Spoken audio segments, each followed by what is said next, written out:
प्रसार भारती अभिलेखागार की प्रस्तुति सदाबहार सुनहरे दौर का अनमोल खजाना।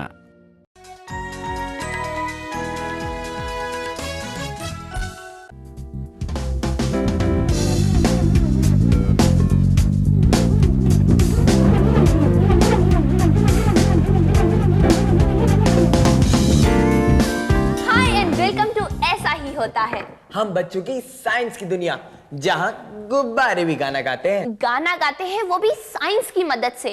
हम आपको ये बताएंगे, लेकिन इससे पहले मुझे आपसे कुछ कहना है, इनफैक्ट कुछ पूछना है। पूछो, आज तो मैं भी एकदम तैयार हूँ। कौन है जिसके सिर भी तुम भी, रहता नहीं कभी अकेला, ना कीड़ा ना मकोड़ा, ना जानवर ना पंछी, ना सांप ना बिच्छू, बूझो तो कौन है ये? एक क्लू मिलेगा? इस सिर और दुम वाले को केटू बहुत पसंद करती है। केटू को तो कितनी सारी चीजें पसंद है। केटू को बच्चे पसंद है, एक्सपेरिमेंट्स पसंद है, प्रश्न पसंद है, मॉडल पसंद है। तुम भी ना? इन्हीं में से एक है उसका आंसर। फिर भी तुम भी? I got it। प्रश्न जिसकी सिर है और दुम भी। सवाल के सिर और दुम क्यों है, ये तो आप केटू से ही सुनिए।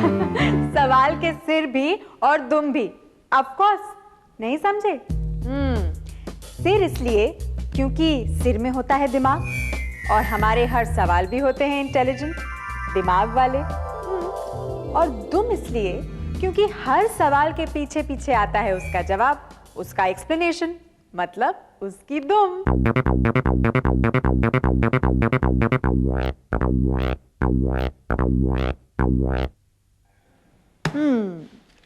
K3H2 का यही तो कहते हैं अपने आप को, हर्ष और हेमा H2। सवाल पूछा है टीवी के बारे में। कहते हैं कि टीवी के सामने हाथ रखने से बाल क्यों खड़े हो जाते हैं? अरे दीपिका और शिवम भी तो गुब्बारों से खेल रहे थे ना। टीवी, बाल, गुब्बारे, सब कुछ ही तो जुड़ा है, देखिए।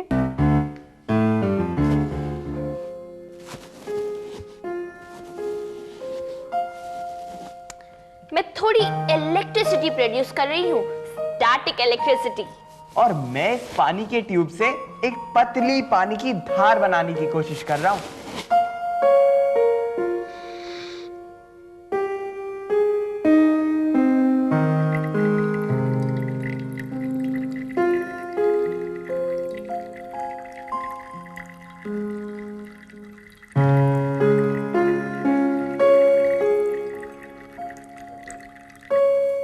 ये बन गई।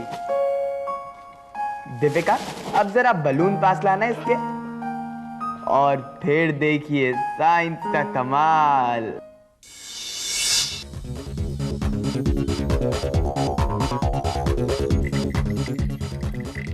गुब्बारे को बालों में रगड़ने से ऐसा क्या हुआ जो पानी की धार भी इसके पास खींची चली आई? ऐसा ही होता है, में ये साइंस हम समझ चुके हैं।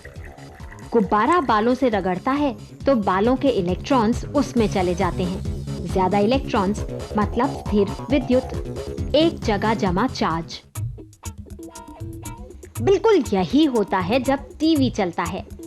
टीवी की इलेक्ट्रॉन गन्स स्क्रीन पर इलेक्ट्रॉन्स दागती हैं, जिससे स्क्रीन के पीछे स्थित फास्फर्स चमकते हैं और स्क्रीन पर तस्वीर बनती है। इन इलेक्ट्रॉन्स में से कुछ स्क्रीन पर जमा हो जाते हैं और बन जाती है static electricity.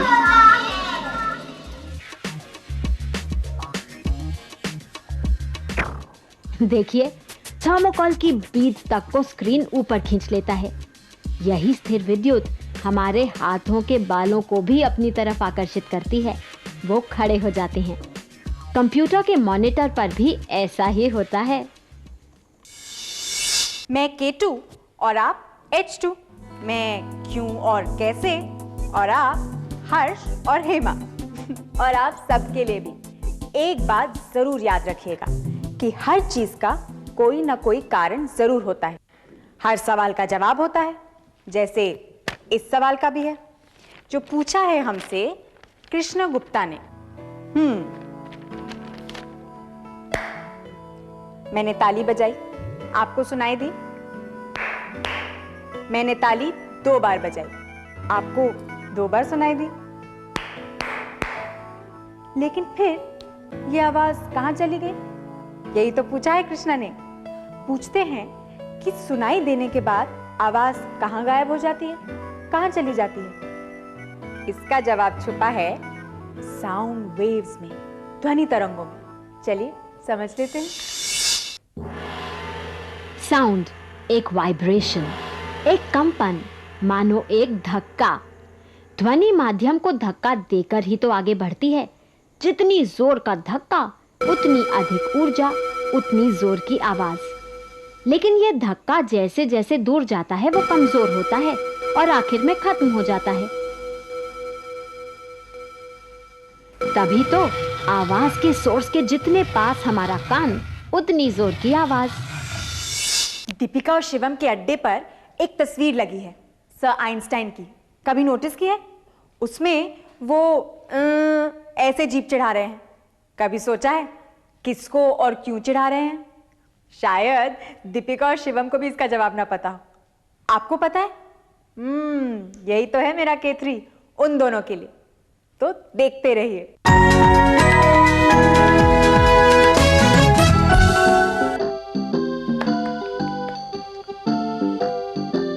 Sir, one photo. So please, sir, one photo. Sir, please, sir, one.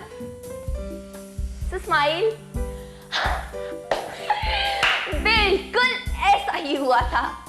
Sir Einstein का बर्थडे था और प्रेस उनके पीछे पीछे लगा था। भाई इन सब चीजों से तंग आकर उन्होंने जीभ चढ़ा दी। और उन्हें क्या पता था कि उनकी ये फोटो इतनी फेमस हो जाएगी कि हर जगह दिखेगी।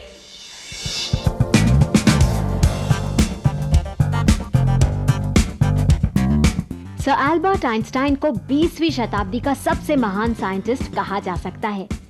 E = mc², theory of relativity के साथ उन्होंने दुनिया को बताया कि मैटर को, पदार्थ को ऊर्जा में बदला जा सकता है। सर आइंस्टाइन का जन्म जर्मनी में हुआ, लेकिन उन्हें तो एक वर्ल्ड सिटीजन माना जाता है। तभी तो इस वर्ष मतलब 2005 को पूरी दुनिया वर्ल्ड ईयर ऑफ फिजिक्स जैसे मना रही है।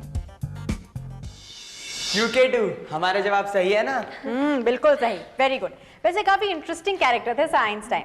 चलो अब हम एक गेम खेलते हैं। K2 गेम, पर अगला K3? अगले K3 के जवाब में तो है ये गेम, गुदगुदी। देखो इसे तो बिना किए ही हो रही। जब हम खुद को करते हैं तो कुछ नहीं होता, लेकिन किसी और को करते हैं तो दीपिका की तरह उछल जाता है। K2 पर वैसे भी गेम और गुदगुदी के बीच में क्या रिश्ता? गुदगुदी के सवाल का जवाब इस खेल के साथ। आप भी खेलिए और समझिए कि हम खुद को गुदगुदी क्यों नहीं कर सकते। यही तो है हुलजुम के सवाल का जवाब। देखिए, खेलते हैं एक खेल, रिफ्लेक्स एक्शन का खेल।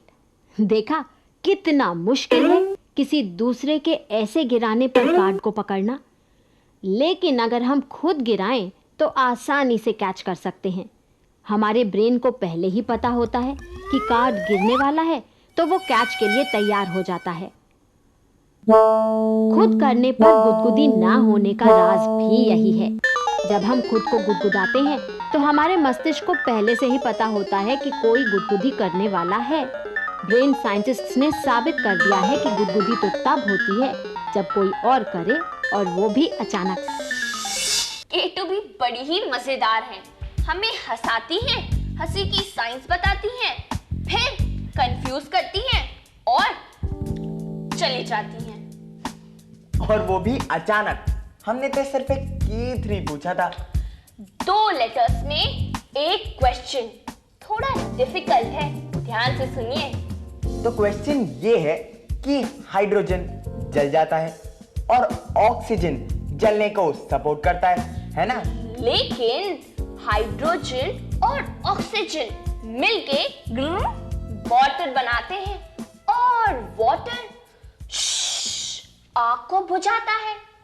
बड़ा ही गोलम गोल क्वेश्चन है, मुझे तो कुछ भी समझ में नहीं आया। मुझे भी कुछ नहीं समझ में आया, लेकिन बात तो ये है कि केटू ने भी इसका जवाब नहीं दिया। कहने लगी खीरा, मुझे खीरा खाना है और फट से चली गई। खीरा मुझे बहुत पसंद है और नमक लगे खीरे का तो स्वाद ही और है। अरे भाई, इस नमक में ही छिपा है आपका जवाब। मैं आपके सवालों का जवाब ही तो दे रही हूं संदीप और अभिषेक जी। अरे भाई, ये साइंस की दुनिया है और यहां ऐसा ही होता है। देखिए, सोडियम जहरीली है, क्लोरीन भी विषैली, पर दोनों मिलकर बनाते हैं नमक।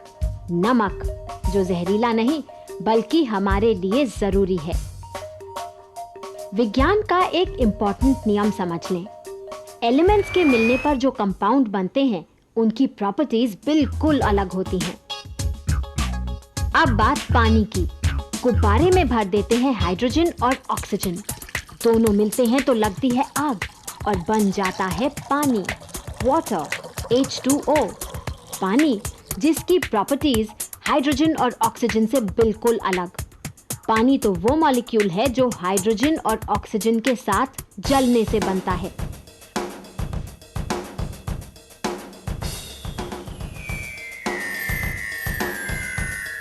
पानी की गर्मी सोखने की क्षमता बहुत ज्यादा है, इसीलिए वो आग बुझाता है।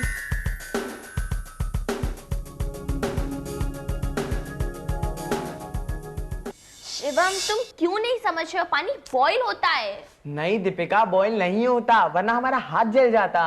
ऐसा कुछ नहीं है, पानी बॉईल होता है। क्या पोपो पानी कर रही हो? मैं कह रहा हूँ कि पानी बॉईल नहीं होता। याद है जब हम लोग नहीं दीपिका, नहीं समझने की कोशिश करो। अरे आप मत घबराइए, हम लड़ाई नहीं कर रहे, हम अपना दिमाग दौड़ा रहे हैं। हमें K3 का जवाब ढूंढ रहे हैं। सवाल वाटर साइकिल पर है। पृथ्वी की सतह पर से पानी हमेशा इवेपोरेट होता जाता है और वो हवा से मिल जाता है। पर भाप बनती है 100 डिग्री सेल्सियस पर और वो तो पानी का बॉइलिंग पॉइंट है। तो क्या सच में नदी और समुंदर का पानी बॉइलिंग हॉट होता है? और हम झगड़ इसलिए रहे थे कि हमें समझ में नहीं आ रहा था कि हम इसका जवाब कैसे दें। हाँ, तो मैं क्या कह रहा था कि ऐसा नहीं हो सकता दीपिका। इन दोनों को यूं ही झगड़ने देते हैं। इस सवाल का जवाब मैं आपको देती हूँ। अब सवाल इतना इंटरेस्टिंग है तो जवाब भी थोड़ा इंटरेस्टिंग स्टाइल में देना पड़ेगा। ये भी तो वेपराइजेशन है। मेरी सांस का मॉइस्चर वेपर बन गया।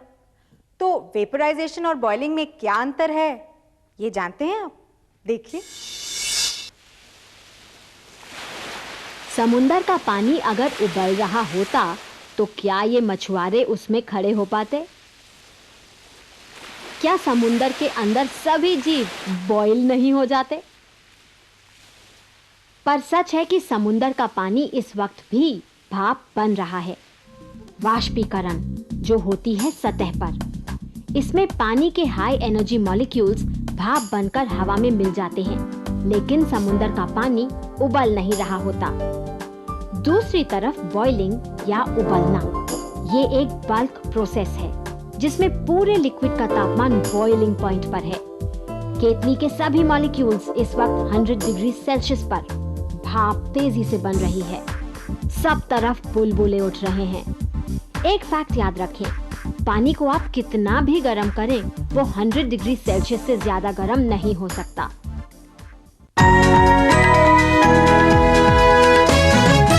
केटू का तो कोई जवाब नहीं है। ऑफ कोर्स उनका जवाब है।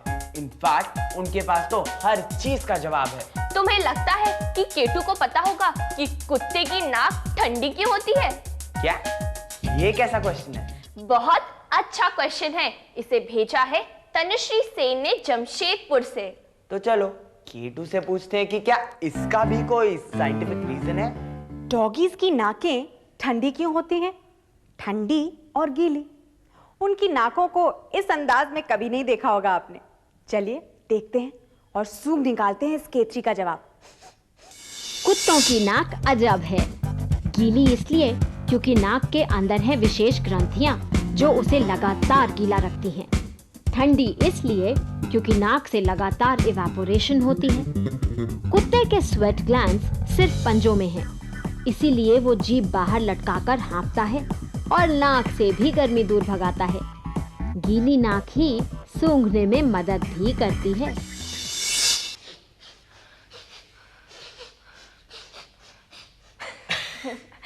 कुत्तों की सूंघने की क्षमता हमसे बहुत ज्यादा होती है। बल्कि कुछ कुत्तों की ब्रीड्स तो ऐसी होती है जो हमसे 10,000 गुना ज्यादा बेहतर सूंघ सकते हैं। और हाथी तो कुत्तों के भी गुरु हैं। आपको तो पता ही है उनकी नाक कहाँ होती है। उनकी नाक होती है उनकी सूंड की टिप पर। इससे वो किलोमीटर्स तक की खुशबू ले सकते हैं। खुशबू और बदबू भी। दीपिका, भाई पोलार बेयर्स भी अपने सेंस ऑफ स्मेल के लिए बहुत मशहूर हैं। और पोलार बेयर्स को तो हम भूल ही गए। यही तो है हमारा K3, पोलार बेयर्स और वॉलरसेस। आई एम श्योर K2 को जरूर याद होगा। चूहे, हाथी, खरगोश, कुत्ते, बिल्ली, गाय, भैंस, डॉल्फिन, सील्स, वॉलरस और हम सब एक ही फैमिली के तो हैं, रिश्तेदार। हम सब हैं मैमल्स, स्तनधारी। तो ध्यान में रखिएगा ये बात जब हम देंगे आपको हमारा अगला K3। तो मान लेते हैं ये बोतल है एक पोलर बेयर। इस पोलर बेयर को लगानी है इसके अंदर डुबकी अपना खाना लेने के लिए। तो इसने ली एक लंबी सांस। शुरू हो जाए।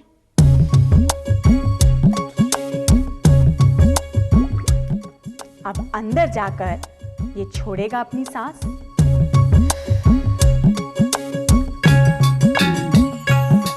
अब क्या ये फिर से सांस अंदर खींच पाएगा? देखें।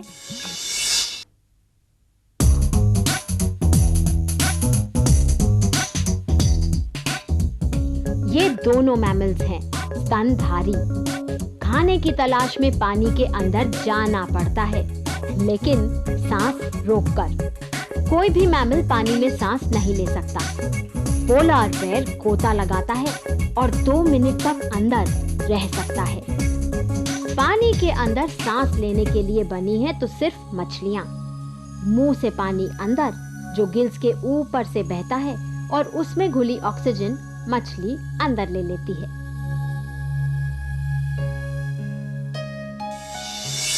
व्हेल्स पानी के अंदर सांस रोकने की चैंपियन है तो मैमल, लेकिन अपने आप को पानी के अंदर रहने के लिए अडैप्ट कर लिया है।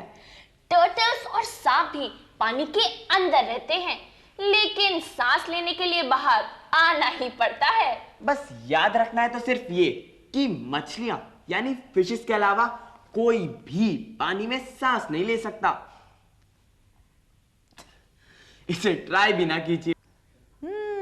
सबसे मोटा, सबसे पतला, सबसे बड़ा, सबसे छोटा, सबसे तेज, सबसे धीमा। पहला, फर्स्ट एवर। ऐसे रिकॉर्ड ब्रेकिंग फैक्ट्स में हम सबको बड़ा इंटरेस्ट होता है, तभी तो हम लेकर आए हैं आपके लिए बहुत सारे मजेदार सवाल, जिनके जवाब देंगे फटाफट। दुनिया में पहला ग्लोब बनाने का श्रेय जाता है मार्टिन बीहेम को। बीहेम जर्मनी में मैप मेकर थे। नक्शे बनाना उनका काम। एलिमेंट्स में हाईएस्ट बॉइलिंग पॉइंट है टंगस्टन का। स्टैंडर्ड प्रेशर पर 5000 केल्विन से भी ज्यादा। पीरियोडिक टेबल में उसका पड़ोसी रीनियम भी उसकी टक्कर का है। इस हाईएस्ट बॉइलिंग पॉइंट के कारण टंगस्टन का इस्तेमाल बहुत सी चीजों में किया जाता है। पहली ईमेल भेजने का श्रेय जाता है इंजीनियर रे टॉमलिंसन को। वर्ष 1971। पहली इलेक्ट्रॉन मेल टॉमलिंसन ने खुद को भेजी, अगल बगल रखे एक कंप्यूटर से दूसरे को। टॉमलिंसन ने ही पहली बार @ सिंबल को यूज किया था।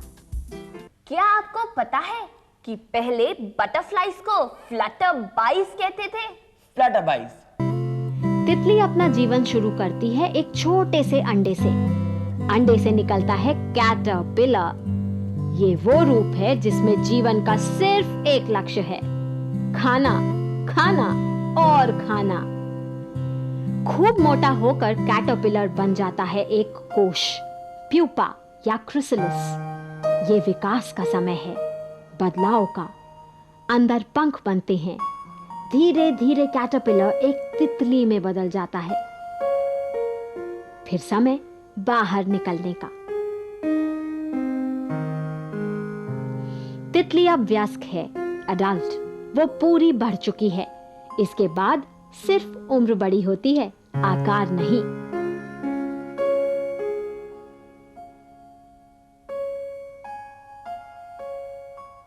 लेकिन अब हम आपको सिर्फ बाय कह सकते हैं। बस उतना सा ही टाइम बाकी है। लेकिन जाने से पहले जल्दी आपको बता देते हैं इस गुनगुनाते गुब्बारे का राज।